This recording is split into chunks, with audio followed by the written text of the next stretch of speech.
am very excited today. We have dear friend Audrina Patridge here with us. Obviously, you guys may know her from the shows, The Hills, and things that we've connected with over. It's been like, what, 14, 15 years now? It's been like a long time. 15. And now you're an author. You have a fantastic best-selling book that is out. Yep, it's called Choices to the Hills and Back Again. There we go. Well, I really appreciate you coming in here with us and just having a discussion, all things mental health, just bringing awareness to such an important topic. And obviously we got our brother here, Tim. Yes. Tim, Good to be here. how you doing, man? I'm excited that she's here because look at her career, but she's really into giving back. Yes. She's in that give back phase, so it's going to be a great conversation. No, 100%. Well, Audrina, we're just going to jump into it. I think, again, is I would love for, I think maybe something we haven't talked about, our lives were so displayed in our, let's call it our teens, late teens, early 20s. But what was it like, just a little overview of what it was like growing up? I feel like our lives were so exposed and we were growing up experiencing things on TV, which made it so much harder, just because the whole world's looking at you and judging you. And at that time with reality TV, we didn't really know what we were doing or what it was. We just did it, and then we learned the backlash or what the good and bad that came from it.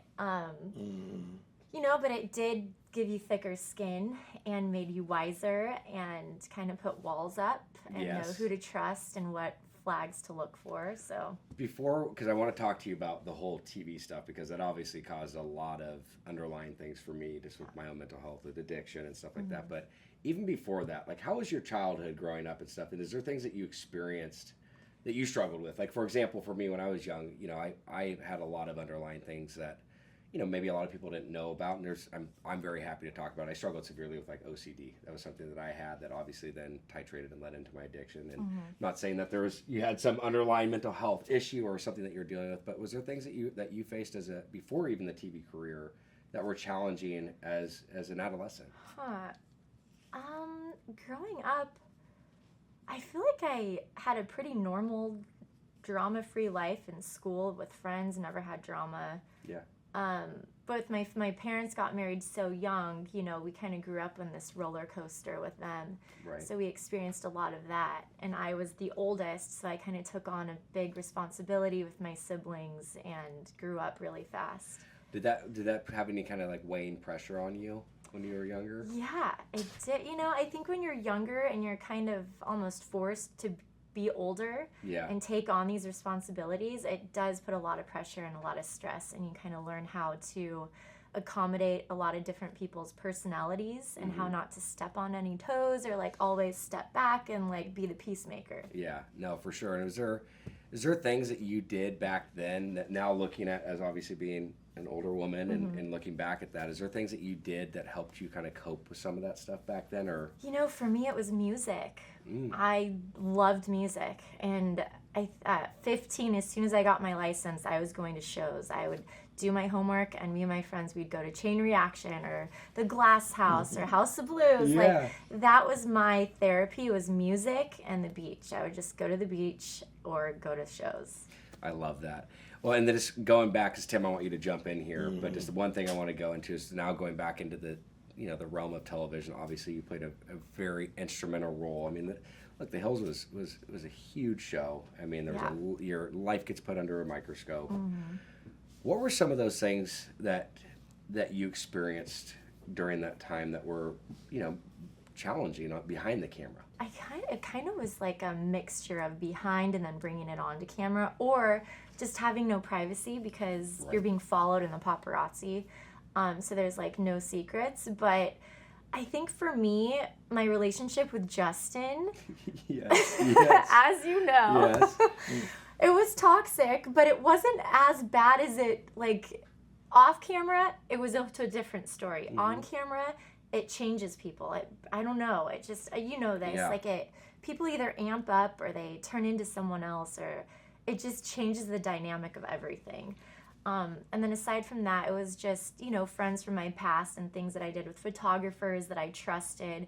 You get famous and they want to exploit you and make money off you, and there's a lot of that. So I went from having a huge group of friends to like a you know, a good like 5 that I trusted. And I think that's one of the most difficult things. Like we've talked before, that you had a lot of momentum, as you're saying today, as a young person, and your life was going well. And then you started having life interruptions. So life interruption is like a disturbance, an interference. It's a knock on the door. What was one of your biggest life interruptions as a young person? Was it your parents' challenge, or maybe a challenge in a relationship? What was something that you had to face? My biggest life interruption, I think, well, aside from the hills, that wasn't really an interruption. No, but that's something to talk about. I mean, I feel like I still have PTSD from some of the stuff we went through and just from the Hollywood scene. And Yeah, because the way if you could tell them again how you were found, because it's not like you went out and auditioned. That is a life interruption. That was like a knock on the door. They found you. Yeah, that was very unexpected. It was like that, you know, very special Hollywood being found story. And I was laying out by the pool. And Adam DeVello was there scouting for Lauren and Heidi, and he came up to me and he's like, "Oh, you're really pretty. Like, what's your story here?" And I was like, "Oh God, who's another cheesy producer? Like, what do you want?" Right. It's either producers or clubbers, you know, promoters. Yeah. Promoters, yeah.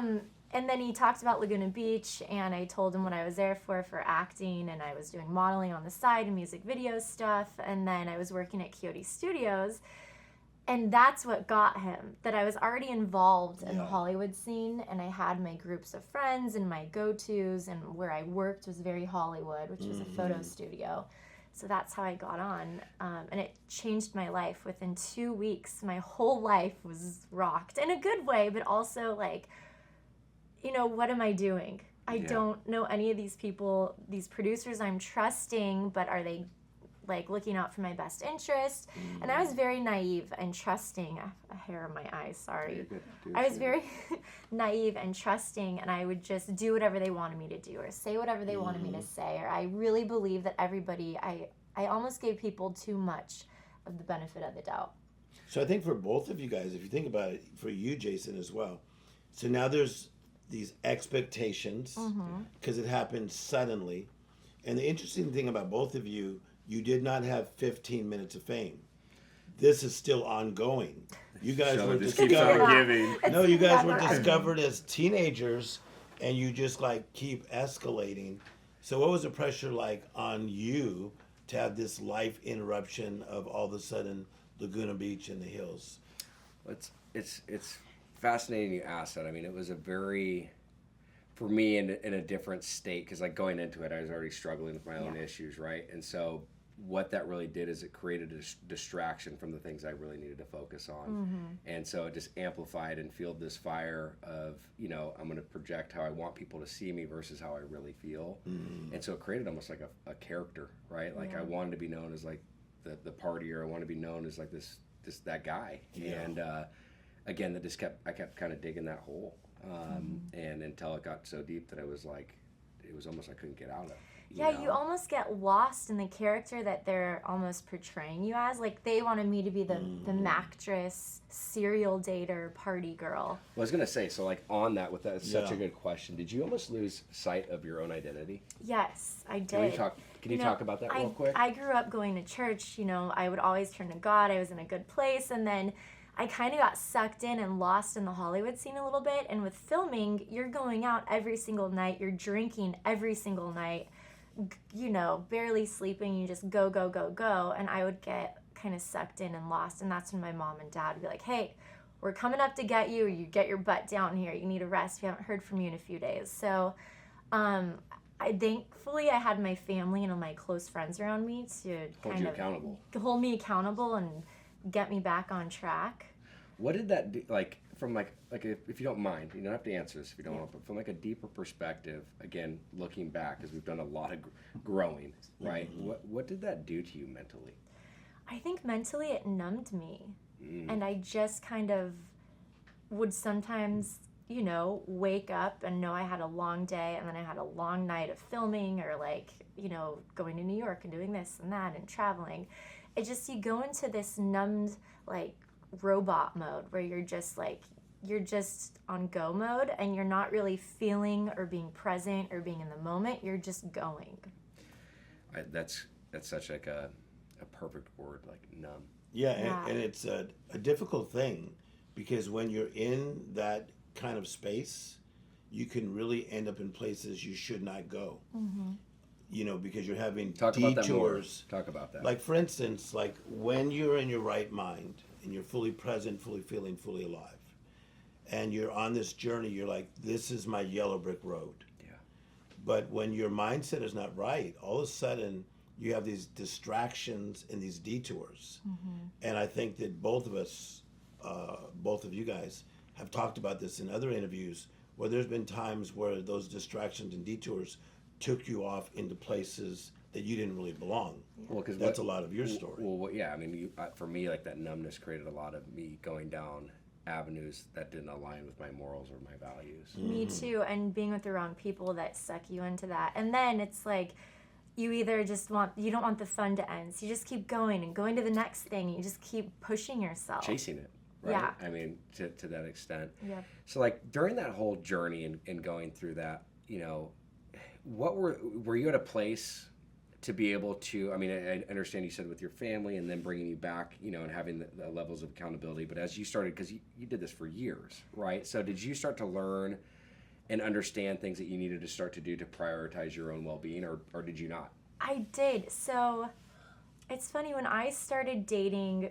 Ryan Yes. Cabrera, Love that we guy. had a good time together. Yes. I've known Ryan forever. We were good friends before, and he kind of opened my eyes. I feel to just, I don't know, just looking at life in a different way instead of always looking at it, because I got stuck in that filming mentality all the time. Yes. And go, go, go. And it was just like, he was so much about living and life and love and giving and, you know, like doing sweet little things for yourself, and he kind of like brought that back. And then after the show ended, I had to get out of Hollywood. So I went to Hermosa Beach and I got a beach house for a year. And I just checked out and I told my team, I don't want to do anything for the next year. I'm burnt out, I'm run down, and like, I just want to be left alone. And they did not like that. Right. But for my own physical and spiritual well-being and everything, I was just depleted. What I hear you saying, though, is you really identified and found a pause in your life and were able to, like, reset. And that's... Which is so positive and has to happen. We've talked about it before. You have to have the holy ground. Yep. Because we live in the battleground. Yeah. So the battleground is just all the resistance and all the things that we face. The holy ground is that place of safety, seclusion, and silence. But if I could say one more thing about playing a character, okay? Because I think there's a lot of people that are watching today that they're playing the character of the single mother or the single dad. Yeah. Or the dad that's supposed to have it all together, but yet he does not feel like he does have it together. And I think there's an emptiness in having to play that character, because I have to play that character sometimes. I don't always feel like Tim Storey, motivator, inspirational person. So sometimes I feel like a discount version of myself as well. Yeah. And we have to really pull it in on our mind health side and just say, hey, I'm a normal person having a battle today, but somehow, some way I'm going to get through. Yeah. And Rick Warren always says this, it all starts in your mind, and then what you're thinking leads to your feelings, which leads to your actions. And yeah, it all starts in your mind. It's what you tell yourself every day and how you speak to yourself. Speaking of Rick and church, how instrumental is your faith and God and your mental stability in your journey? I feel like, we went to church a bunch together. Yeah. I feel like it's if I don't have that, I'm lost. If I don't have God, if I don't have a church or my faith family, like, you're lost, you're drifting. And it's guidance. It's when you feel lost or you don't know where to go or what to believe or what to do, or you feel like you don't have a purpose. For me, when I went through a really hard time in my life, I turned to God, and that's all I did.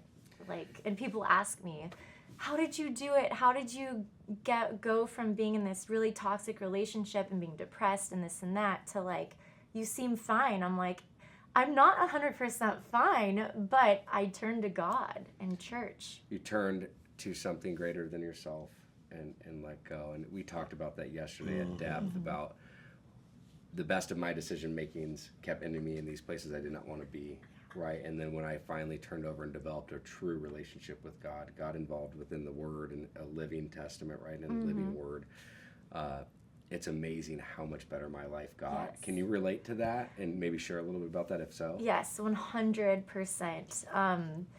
You know, even with the hills, I guess I'll bring it back to that because it's so easy when you're filming to not be able to go to church or to kind of forget and just you get wrapped up in the drama of this show life that it's not even real life. Yeah. You know, you kind of forget. And so going back to church, it kind of mentally gets you back on track. And it's like, this is what life is about. That is my show life, but that is not like me. Like, I need God. It's a reminder of where you need to be. And on the original Hills, I didn't really go to church. I was so sucked into Hollywood. Then on this New Beginnings, you know, I did go to church the first season. We were going there every We day. were going together. We needed it. Like, We needed Jason, it. you want to go to church? Yeah. Gosh. But it helped us, yeah. It really did. And what do you think, like, what was that transition period for you in that to seeing, like, being sucked up into that world, right? Like, for me, my disruption was multiple treatment stints, multiple, like, you know, issues with the law. Like, what was that disruption for you to make that shift from when we were on the show originally to even as we grew up? I think it was my daughter. It was having a baby, having Kira. It changed my entire life. It changed my priorities, how I view the world, how I view people, situations. Like, you know, from that point on, I actually cared how I looked and the things I did because it was going to affect her. Where before I got to this point where it was so destructive and it's like, I'm just going to live life. I don't care. Go live in the moment, you know? Right. And then once I had my baby, it just changed everything for me. Very special. One of the things I'm loving about her story and her testimony is that I feel like I've told you before, her calling is calling her. And it's almost like we start somewhere and then all of a sudden we start hearing the voice of God calling us out and saying, okay, I'm going to take this mess and turn it into a message. Yeah. And even in reading your book, I think that's a lot of what I read is that so many messy things that were there, but you didn't like do it all by yourself. You did it through supernatural help. And I think even with Dr. Amen, I love that he's not afraid to share his faith side. Yeah. You are not, I am not.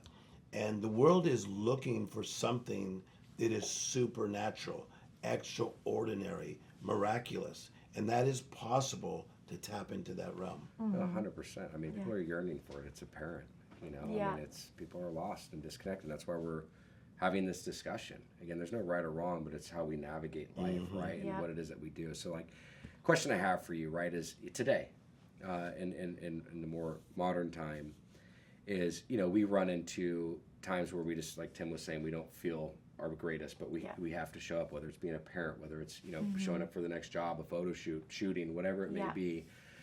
When you're not feeling Audrina camera ready 100%, what is it that you do to kind of get through those moments, like those stages? I say a prayer and ask for that strength and guidance that I'm going to need.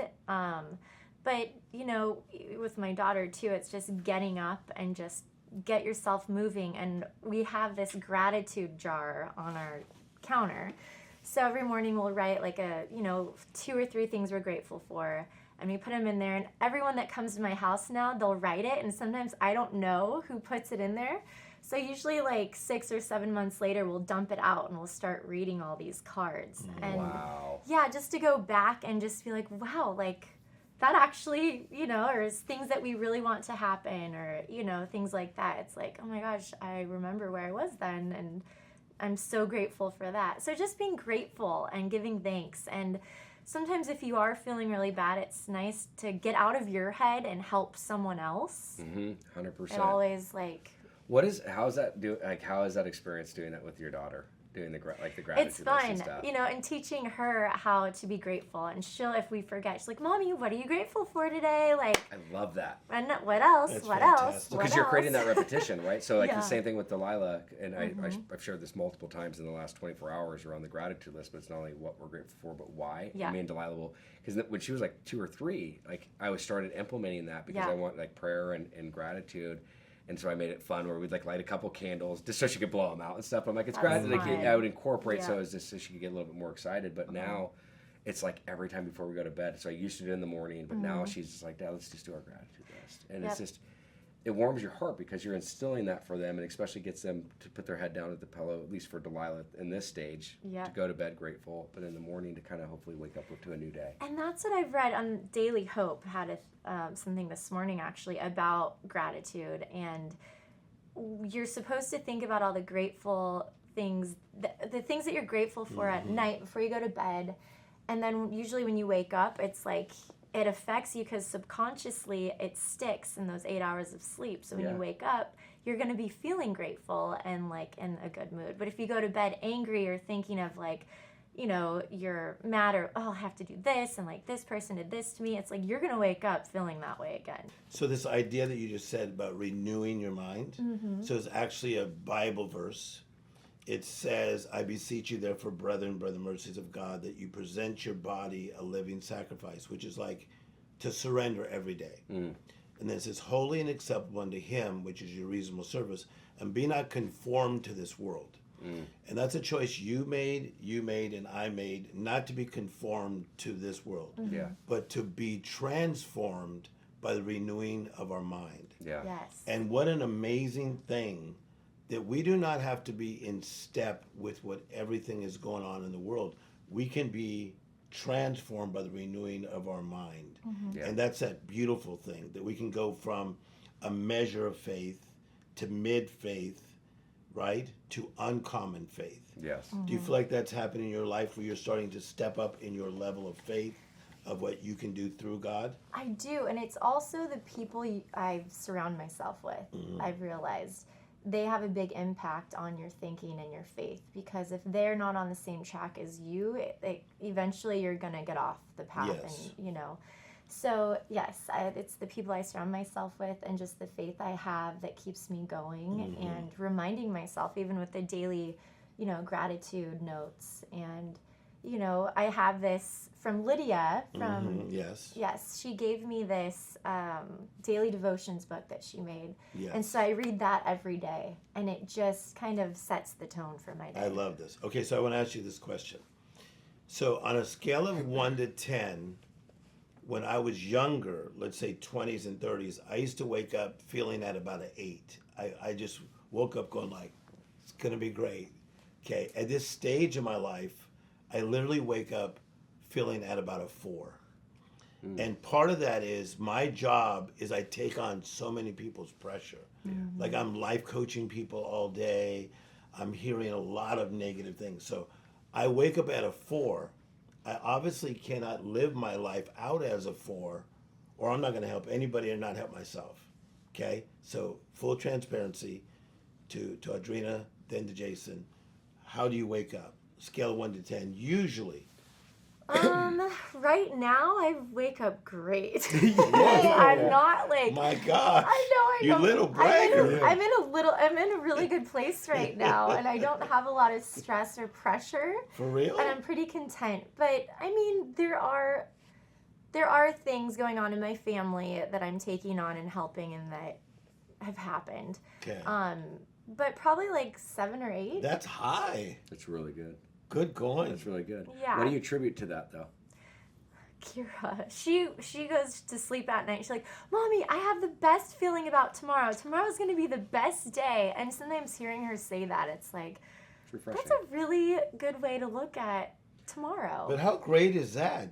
That's high, just so you know, because I life coach people and ask them the number. Yeah. What'd your number be?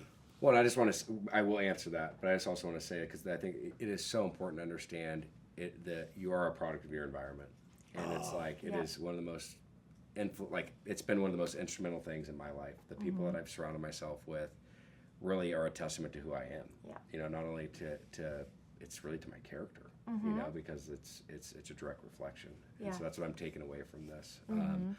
For me, I'd say like if I were to take the last 6 months as a whole, I'd average it like at a 7, but specifically today, like in this last few weeks, I'd say I'm around like a 4 or 5 too.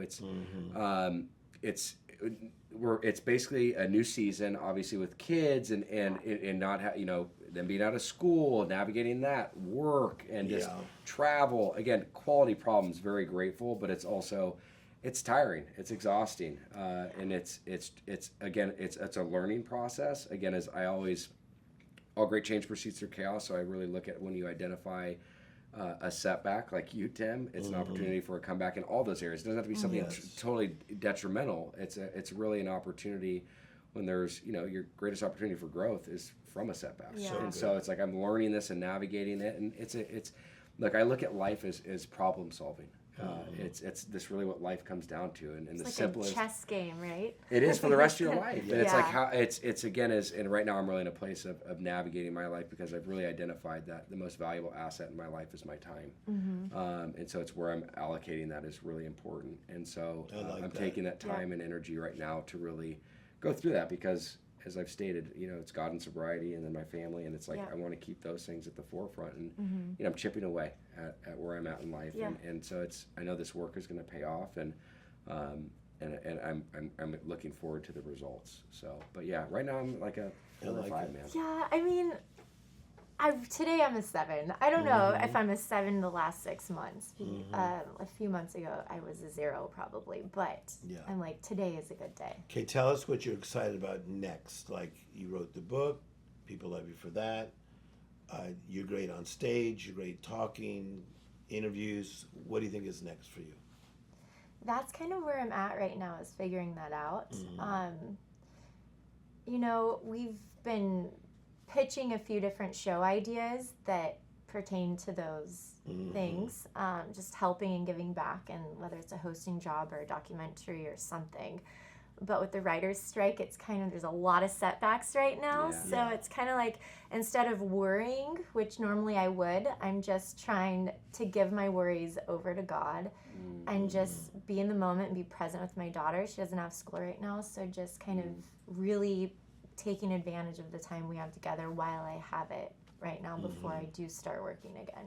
Is there anything pulling on your heart, like in that type of direction? I mean, is it really around maybe some of your your trials and tribulations and giving back in that area, or is it something completely different and out of the ordinary? I mean, you feel that yet? I feel like, now it's definitely helping, especially teenagers, like younger girls, giving them advice, especially this day and age with Instagram and Snapchat and the things that they have access to that could end their life like that. They have no idea. So it's kind of just, I feel like I'm wanting to help in that direction a little bit more, but also I still get a lot of good feedback of people saying that they had the chills when they read my book and that they went through the same thing and they feel like we're best friends and that we need to meet one day. And it's nice to connect with people, so it would be nice to do something where I could actually interact and be in a room with those people and like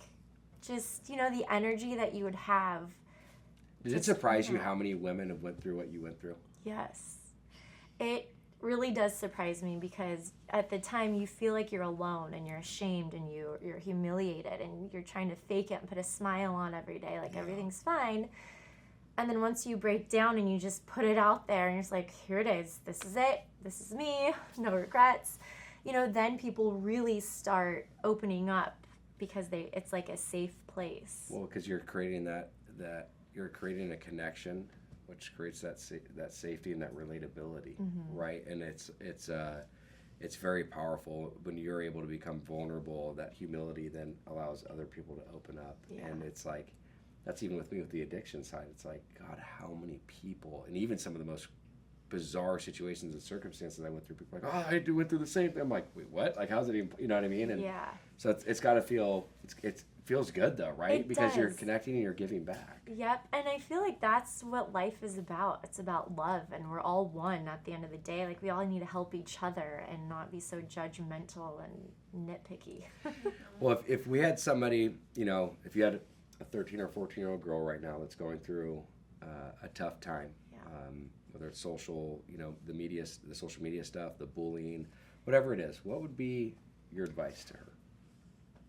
I would just, you know, before I give the advice, I just wish that there was something for those girls, because therapy is really expensive and they can't get help that they need because they're ashamed or they don't want to talk to anyone about it. But if there was like whether it's within the church or a community or something that these girls could go to, and this is what my sister and I want to start eventually, you know, that these kids can go somewhere to get real help where they feel they're not alone, they can open up, they don't feel embarrassed, and they can get the right advice and have the right guidance or someone to call when they need help. I love that. But my advice, gosh, it's so hard. I just, you know, I think this day and age is so different compared to when we were 13 and 14, and with social media, it plays such a huge part in mental and how you feel about yourself,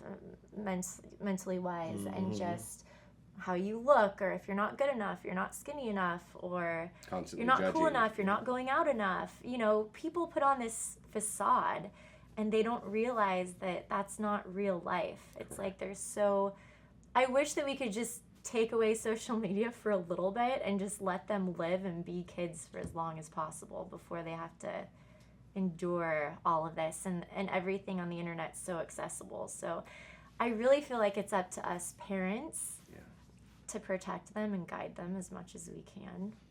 100%. Well, you guys, you definitely need to keep us posted on that rollout, and if your sister and you end up developing and starting that, because again, the Change Your Brain Foundation, one of the, you know, we're obviously very instrumental in the research. We're doing a ton of educational stuff there, so there could be some great opportunities for collaboration with that. And then beyond that is we also provide scholarships for those that are struggling that don't have the means to get the help that they need. That's and so amazing. It's awesome here, because I think directly with that, like what we're being able to help people understand is knowledge is power, right? And so we're giving them the best understanding of what it is that they are going through and why they are struggling, to lay the best roadmap for their treatment plan moving forward. So I think, again, the more that we can link arms with individuals, the better off we are. And this is a big uphill battle. You know, I wish it was different, and I wish I wasn't saying this, but there is no end in sight with what we're about to deal with and continue to deal with mental health. And you just look at suicide, you look at the overdose rates, you look And at it's starting at such a young age, so I feel the like average age of first time use now for kids is 11 and a half years old. 11 and a half years old. So it's oh no. it's alarming. It's really scary. I mean, that's substance related. I can't, you know, I'm not sure on the statistics. I have to ask Daniel regarding like this really experiencing mental health issues. I mean, I would guess it's as early as 9 and 10 would be my guess. No doubt about it. That's crazy. That's so sad. So It's just spreading awareness and giving them help, or, you know, like having people that they can look up to, where it's like, it's cool not to do those things. Like, you don't have to do that to have fun. correct. No, and that's Be but again, strong. that's why I really appreciate you coming on and just sharing your journey with us and just going through this, because again, it's creating community, right? And it's hopefully developing a movement with people that's like, dude, we're all in this together, you know. But the good news is there's solutions. There's ways out, and you can achieve and have a happier and better life. I mean, living testimonies to it. So really appreciate you coming on here. Thank you for having me. Official title of the book again? Choices to the hills okay. and back. All right.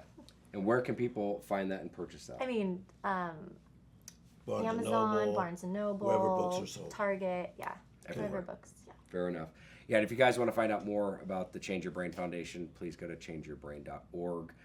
We are here to help and support. Lots of love, you guys.